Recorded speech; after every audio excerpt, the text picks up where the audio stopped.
welcome back to BullDodge. I'm Ryan Heydrich, alongside my good friend as always here, Kazmir Morawski. Today we're presented by Madlax California. Make sure to check them out at their website at www.madlax.com/California.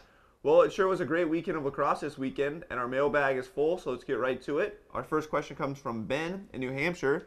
He says, "Wow, what a great weekend for MCLA action. What were you guys' thoughts?"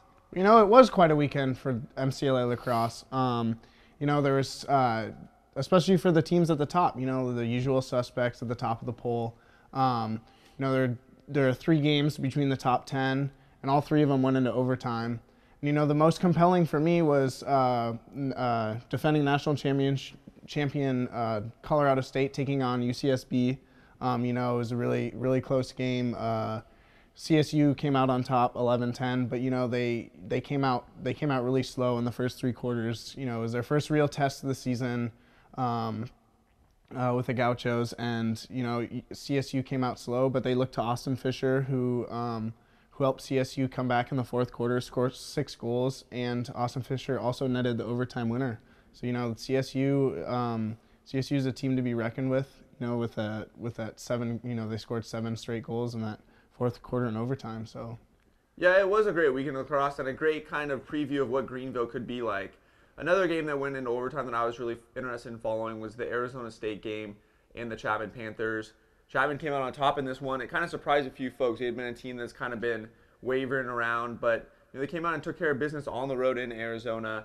AJ Rafter netted that overtime winner, and Timmy Andrews had led all scores with three points on 3 assists. So when he can get going from X and really create offense, it's really what Chapman thrives off of. And I was also impressed with Warren Nielsen, who played a great game in between the pipes for them. He had 13 saves. Chapman improves to 4-2 on the year after they defeated UNLV on Sunday following their win against the Sun Devils. Yeah, another big game in MCLA action was Colorado and Oregon. Boulder overcame a 5-3 halftime deficit, and they really rode their face-off midi, who he dominated in the second half and helped Colorado come back and win that game in overtime 7-6. Yeah, and Georgia Tech also had a big win this weekend. They knocked off number 10 Pittsburgh. They really relied on Michael Stapleton, who had 2 goals and 2 assists for 4 points to lead all scorers. Pittsburgh had an interesting weekend. They played 3 games last weekend, 2 games on Saturday, and you have to wonder if they just ran out of legs against Georgia Tech.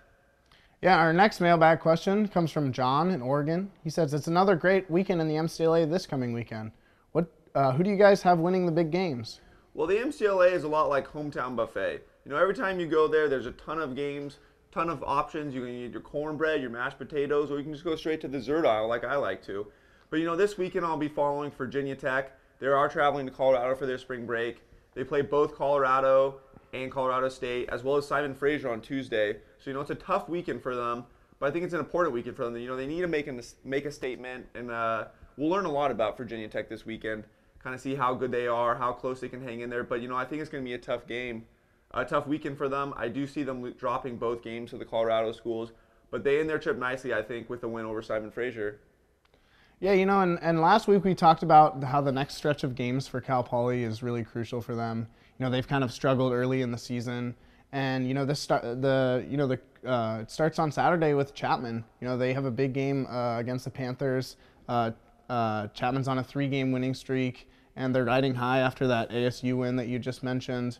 And I look for middies for the duo of midi AJ Rafter as well as attackman Timmy Andrews to lead Chapman over Cal Poly.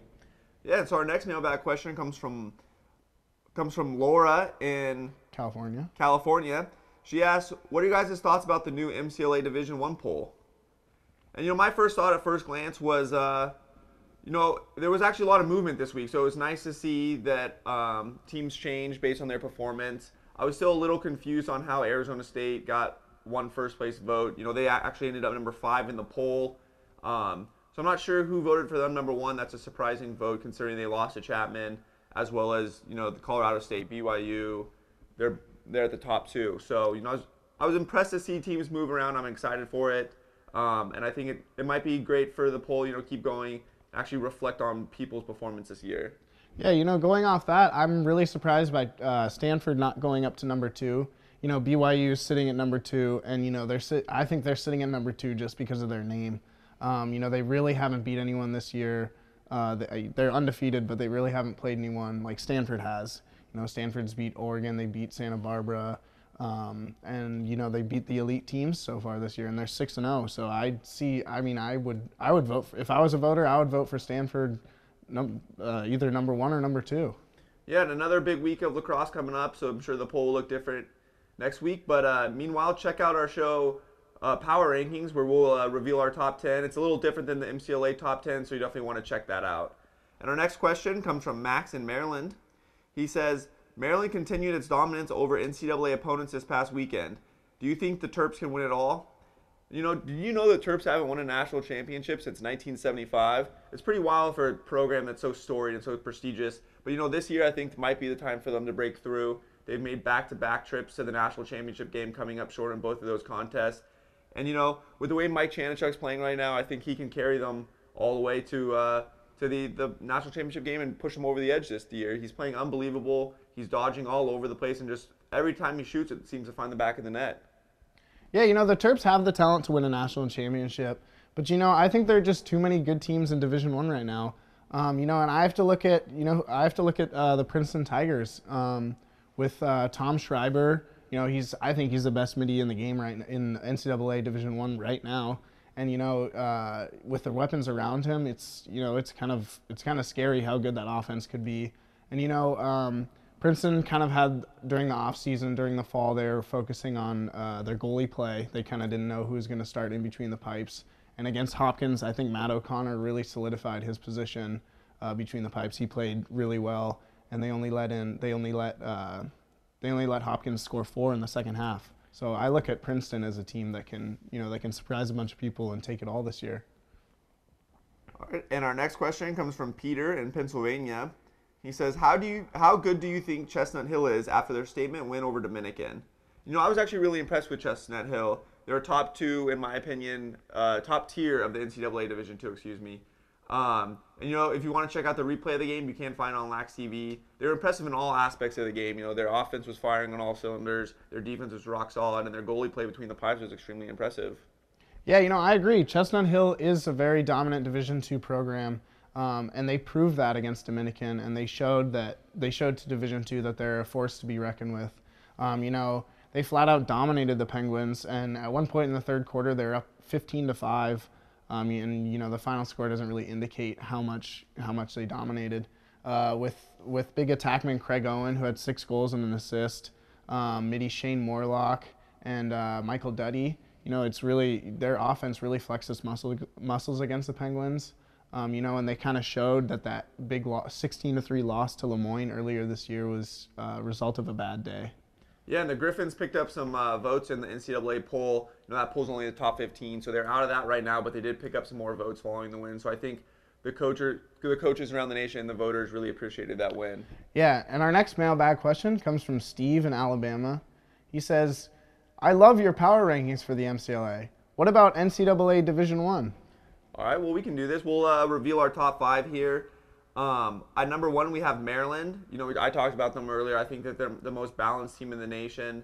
Their offense is extremely explosive, and their defense is rock solid. And I don't think that it gets much better than the Maryland Terps.